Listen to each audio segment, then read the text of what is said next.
Tuning in and responding to your baby's communication is really important for supporting their language development. So the first part of this video is all about why this is important and what we can do. The second part looks at ways to make tuning in and responding easier when your baby has any level of hearing loss. Part 1. Tuning in and responding. What's it all about? Babies under 18 months of age are more likely to learn language if it's about what they are interested in. Round. If you are talking or signing about something different to what your baby is focusing on, they will find it difficult to switch their attention and understand what you are talking about. So an important way to support your baby's language development is to talk or sign about what they are interested in. What's that? A monkey? Ooh. Yay!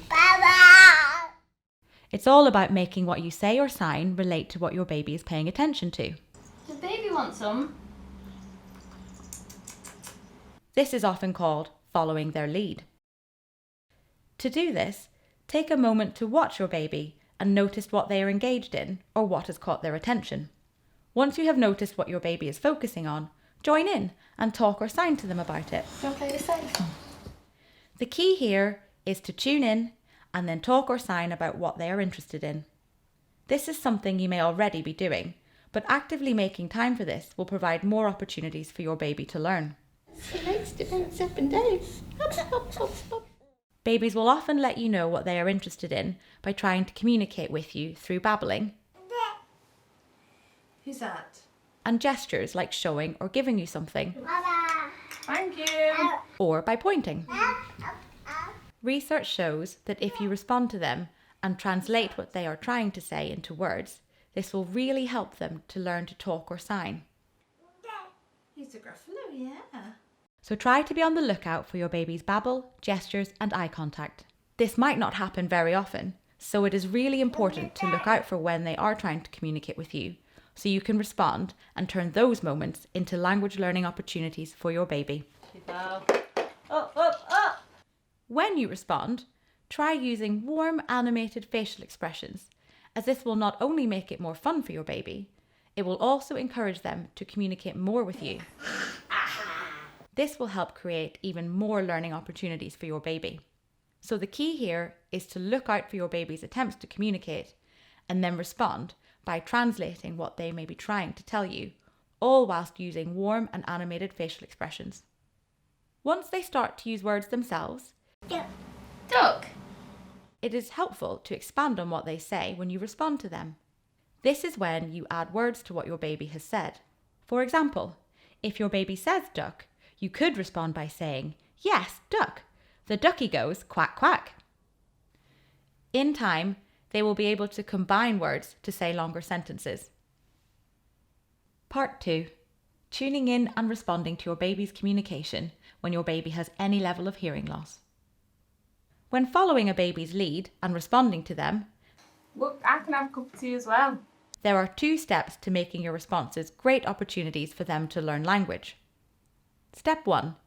They need to notice you are talking to them. Babies are more likely to notice we are talking to them and are more likely to pay attention to what we are saying when we speak in a more lively, exciting and child-friendly way. Okay, get it. Step 2. They need to be able to access what you are saying. When babies are interested in something and you are talking to them about it, they will pay attention to what you are saying mostly by listening to you, but also sometimes by looking at you as well. This is how they can access what you are saying.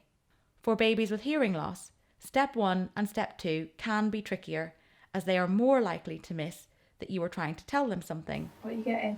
and can find it harder to access what you are saying. Oops.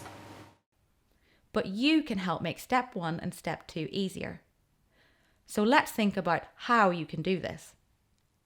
When you are following your baby's lead, it can be really helpful to encourage them to look at you before you speak or sign about what they are interested in. This can help to let your baby know you are about to tell them something. Encouraging them to look at you can also help make it easier for your baby to access what you are saying or signing. Sometimes you can try waiting to see if they will look at you before you respond. Thank you. The key is to try to make sure they are looking at you just before you talk or sign to them about what they are interested in. Some children look at their parents more often than others, so this can be tricky. But giving them a big smile and talking about what they are interested in when they do look at you will encourage them to look at you more and more over time. Learning to look at you more will make it easier for your baby to notice that you are communicating with them and access what you are saying or signing. So, how can you encourage your baby to look at you and support their access to language? The next video in the series, called Supporting Access to Language, provides lots of information about how to encourage your child to look at you and how to support their access to what you are saying or signing. With practice, you will build up the ability to take turns with your baby and have back and forth conversations. Uh-oh, you're knocking it down.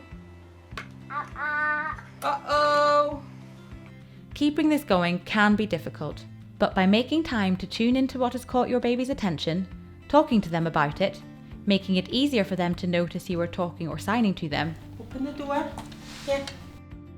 and can easily access what you are saying or signing, you can really make a difference.